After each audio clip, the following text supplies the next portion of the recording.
tangent lines. Tangents are lines. So remember this a little bit from constructions. A tangent to a circle is a line that intersects the circle in exactly one point.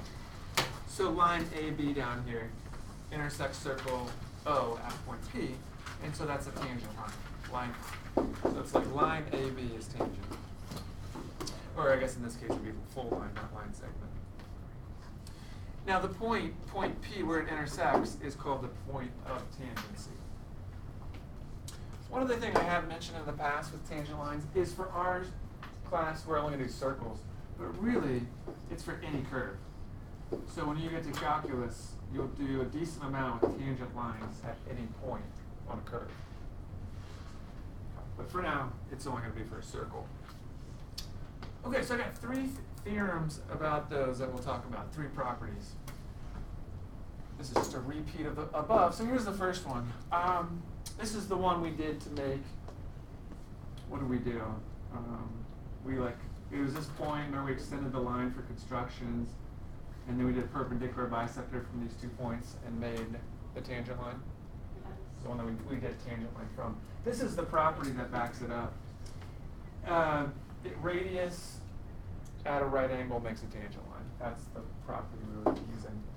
So here it is as a theorem. If a line is tangent to a circle, so AB, that's tangent, then the line is perpendicular, so it makes that right angle,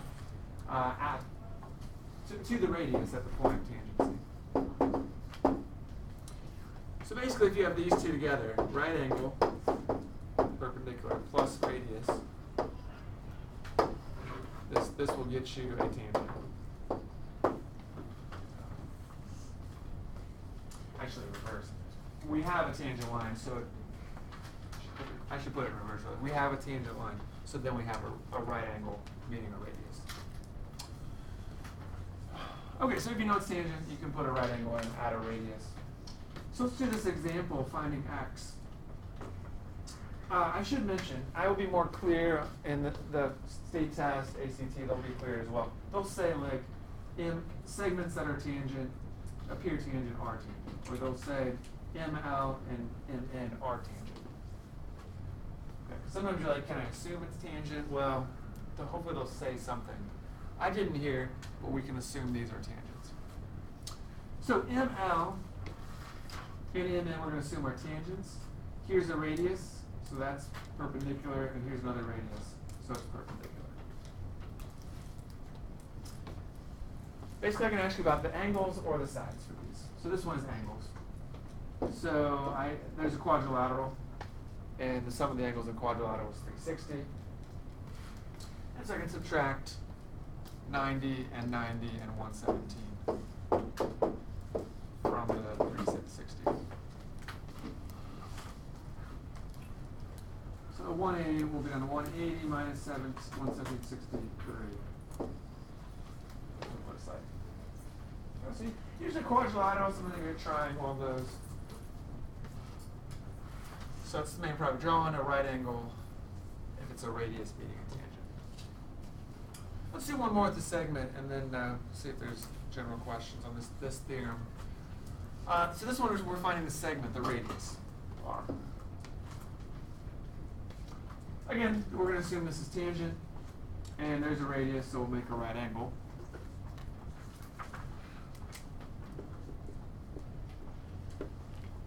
Let's see, so then I'm going to solve for R, and we got to think back to right triangles. Because I've been triangle, it's right. I can do Pythagorean theorem, special right triangles, or trig. I should say those are our options. Which one do I need? Which one am I going to use? Yeah, Pythagorean theorem. Somebody earlier said, well, it's 30, 60, 90. And I was like, well, you can't assume that. You would need one of these. You need to know somehow it's 30 or 60.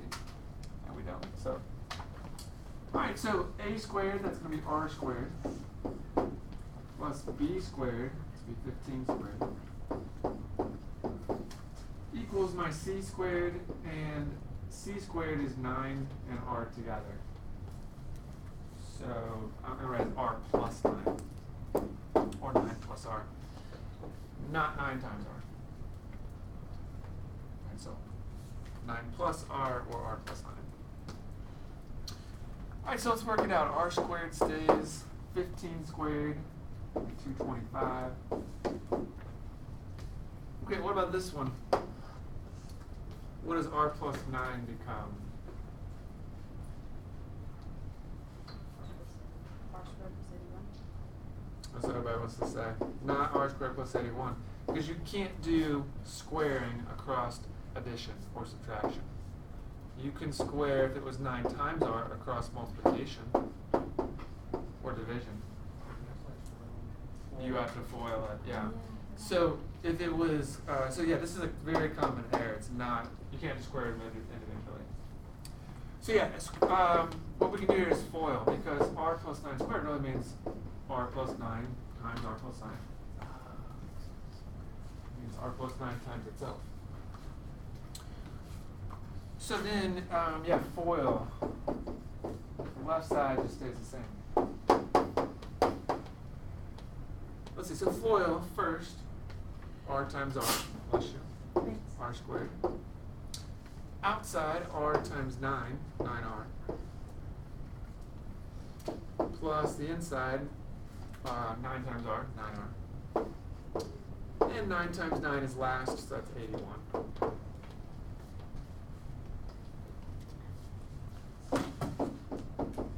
Okay, then pretty much every time you FOIL, then you gotta just combine the middle term, 2 terms. So you have r squared plus 18r plus 81.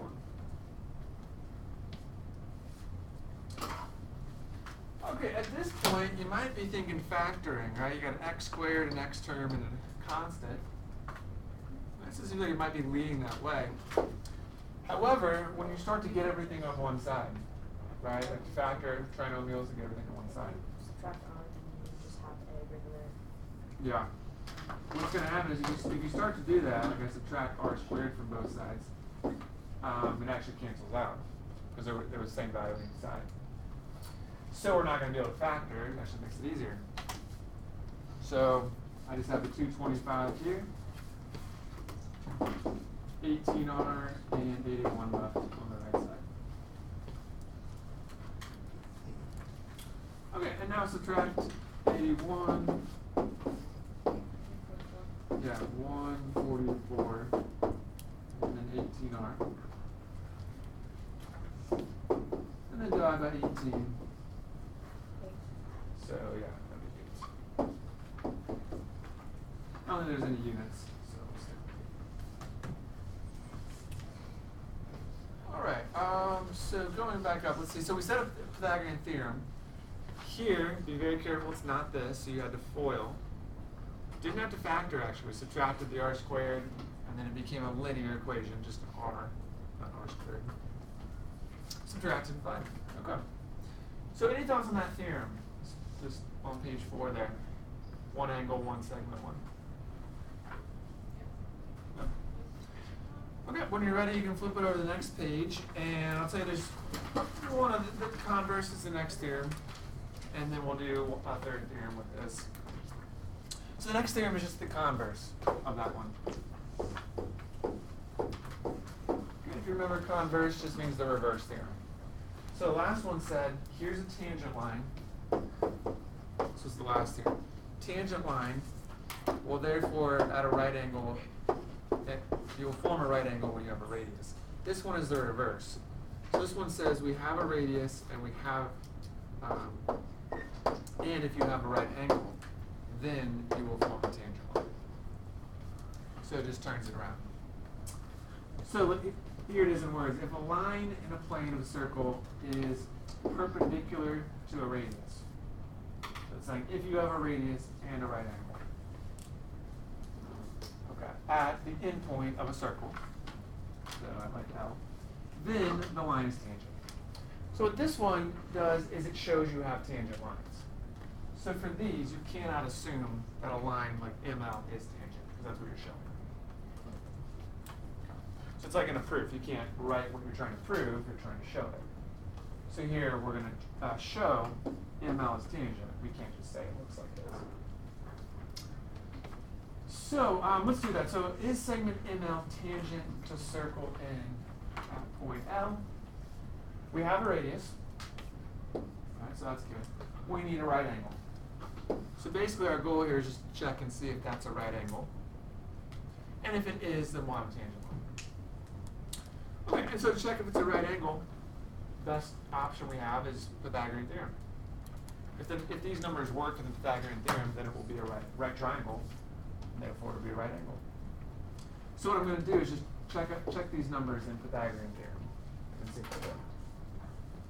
So my A and B would be 7 and 24. And then one note, this drawing is not the best, because we just did a problem where 25, here let's go back,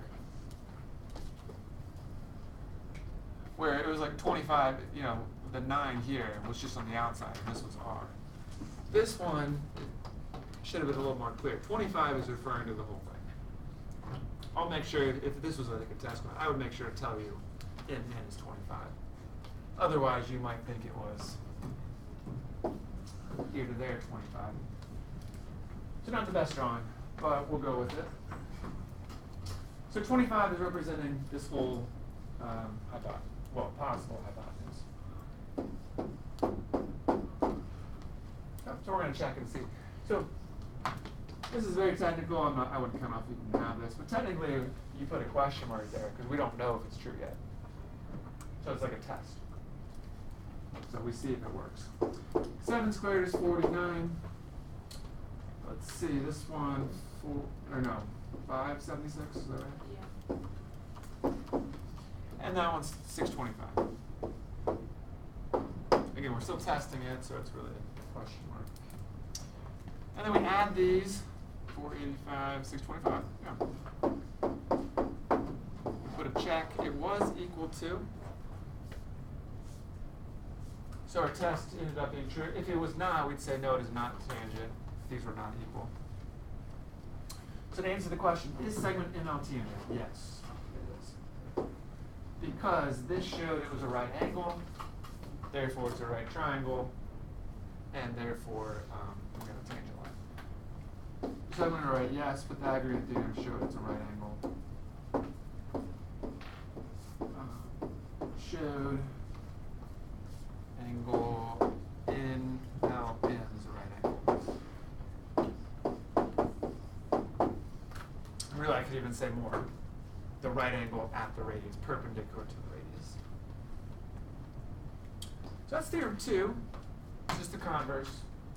So this, if they were asked, is it tangent? You can't just say it looks like, you got to show it. Okay. Yes. Wait, did you call that angle I was even kind of debating that in my mind. There's no other angles there. The reason I didn't call it L is because there was like the arcs here. So there's no other segments in the way. It'd probably be all right, but I think just to be safe, I'm going to say 3 points in LM. But there's definitely no segments getting in the way that would really cause not to use that. Anything else, Simon? All right, well, it's back. We're going to do a proof here. I know. The cheers. Ah, thank you. I'm glad you guys are excited about that. Man, I thought we were done with them. Wow. Now that we Well, proofs, we do some occasionally, not a lot second semester, but we do a few here and there. But you're right, definitely proofs were more heavily focused in the first semester. What you're going to see on this one, though, is a lot of triangles, a lot of unit 3, and a lot of past stuff.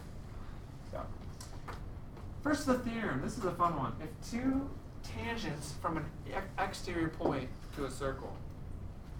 So here's an exterior point, and I have 2 tangents from that, AB and CB. Then the 2 segments are congruent. So they have to be tangent. Right, so this tangent at point A, this tangent at point C, and therefore those segments are congruent. Let's prove this one. So let's set it up, statements and reasons. I'm going to do a 2-column proof. by the way, sometimes to remember this one, bless you, I think of a party hat on this one. This one's called the party hat theorem. If you had a hat on, it'd be symmetrical, hopefully on both sides, and then the segments would be I congruent. don't think I've ever had a hat on before. As he's wearing one. Yes. Okay, now I didn't give you, normally I give you, what? Given and prove, that kind of thing, right? So let's write it out what we're actually trying to show. Given would be circle O with tangents AB and CB.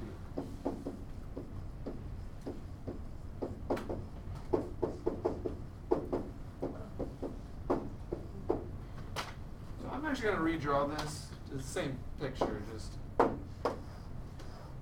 I would encourage you to do the same so you can mark on it. So here's B and here's A. Okay, here's C. So we don't know that they're congruent yet. That's what we're going to show. So this is the property one, but let's draw it where there's no congruent segments on there yet.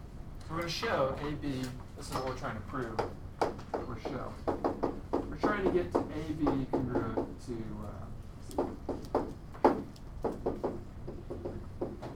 Okay, so there's the setup. We have circle O with the tangents. We don't know they're congruent. We just know that they are tangents. And that's given. So I'm going to help you out with a little bit of the setup, and then I'd like your help after that on the next steps. So first thing I'm going to do is, remember that property we just used? We needed a radius at a tangent. So I'm going to draw in a radius here to O. And a radius here to C. So we'll use that property in a second. But then I'm also going to draw lines, because right now I have a quadrilateral. But right now I'm going to go ahead and draw segment OB in. Because then I'm going to make two triangles. I'm going to show that they are congruent. And if they're congruent, we want AB and CB, they're the parts of the triangle, they'll be congruent as well. There's a lot of stuff that's going to sound very familiar from the past. So here's the goal. Show these two triangles are congruent. All right, we'll show those two are congruent. Who's got an idea what's the first step? Or there's different order. Yeah, shared side. OB congruent to OB. Reflexive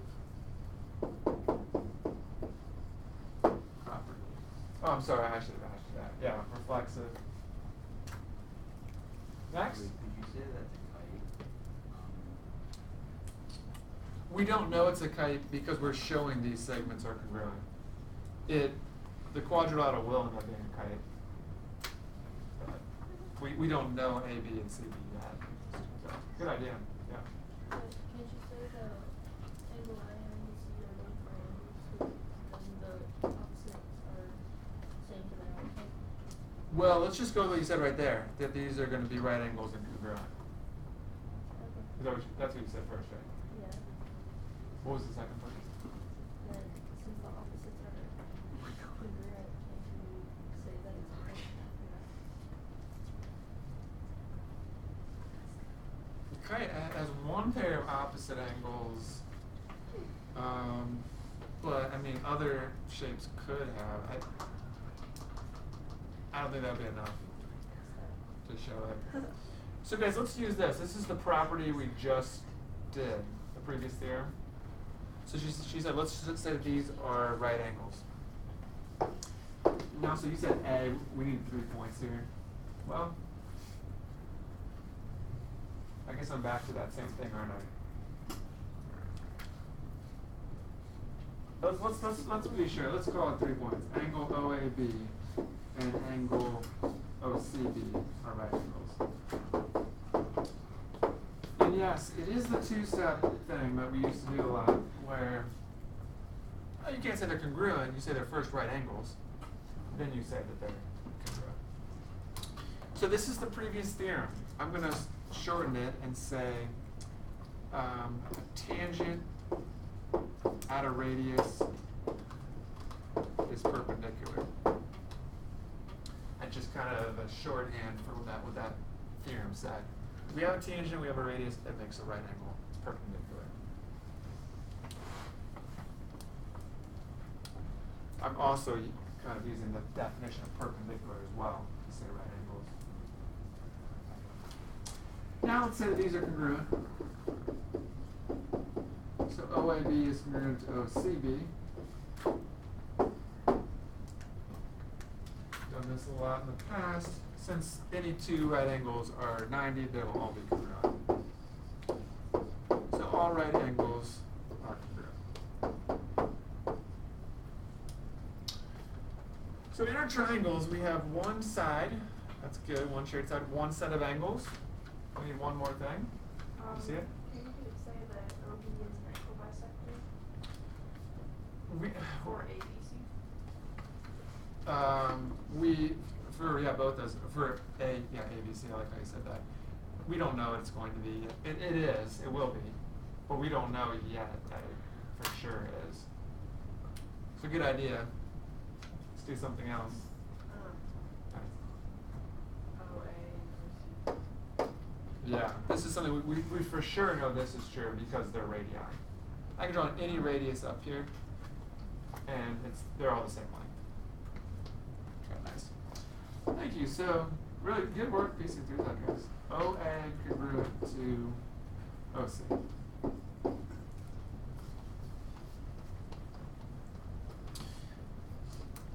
We have seen this reason one other time to this date so far.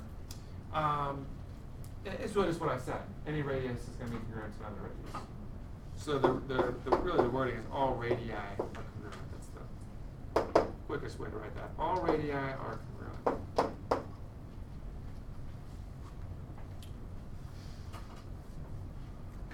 That's also assuming the same circle. If you go to a different circle, they'd be different lengths. Okay, these triangles are now going to be congruent. But let's think about why. In each one, I have two segments. I have two S's, two segments. There and there. Unfortunately, the angle is exterior. It'd be nice if it was interior, it'd be SAS. The angle is exterior. So there's an angle side side, which we know doesn't work. Okay. However, they're right triangles. And we have hypotenuse in each one congruent. Right? And then one pair of legs congruent. And so they're congruent by HL. So that's the one that says, well, angle side side will work for right triangles. We call it HL. So triangle OAB congruent to triangle OC. That's by HL.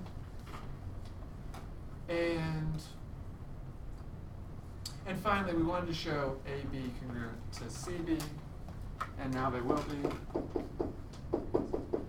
Once the triangles are congruent, then the sides are congruent by what? Yeah, the old CP, CTC. All right, so a lot of that up there, reflexive, HL, CP, CTC, all right angles are congruent. A lot of those are repeats, maybe two new ones up there, this property and this one is a little bit new. So we broke it up into triangles, showed the triangles are congruent, then the A, B, and C, B would be. By the way, great job, you guys really thought through that well, like thinking about the kite, thinking about maybe this is an angle bisector. I mean, now we know those angles are congruent, but we didn't up till then. Good job. Any questions on that proof? Really good working through that. Let's finish up with one last example at the bottom. And this just outlines that some vocab terms we kind of mentioned with constructions. Remember the end circle? Just putting a circle on the inside of a triangle? Yes, I do. Excellent. And the circumcircle was, you had a triangle and you put a circle around the outside of a triangle. Okay. So that was making the circles. This one is just, this kind of generalizes it to say, if you have a shape inscribed in a circle, okay, here's this. It could be a different polygon. It doesn't have to be a triangle. Okay, but you, there, I'm sorry, polygon here. So I'm starting with the inscribed. So you have a circle, you inscribe. It could be a triangle, it could be a quadrilateral, pentagon, something else.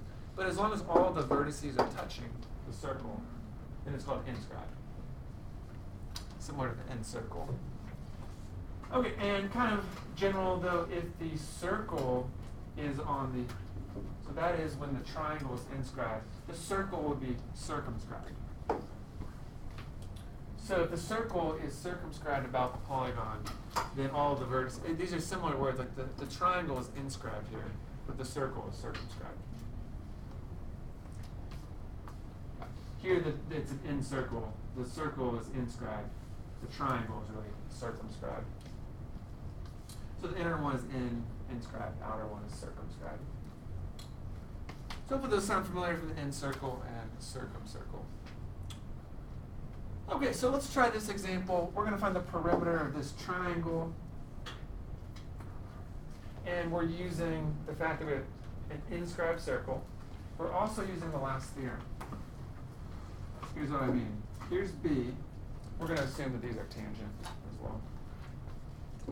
So that's a tangent and this is a tangent. So the last theorem we just did says that these are both congruent. So then I'll come down here, CE and CF are tangents from C. So they're both the same, they'll both be 8. And finally up here, AD and AF are both tangents from A. And so they're both 10. And that makes up the whole triangle. So I just add them all, got 2 10s, so that's 20, 2 8s, 16, and then 30 for the 15s. 50, so that'll be 66. Okay, that wraps it up with tangents. So mainly saw the radius, right angle, tangent one, circumscribed, and then the party hat one. Where if you have, it's this one as well, point, 2 tangents, they're both congruent. Okay. Sounds good. Let's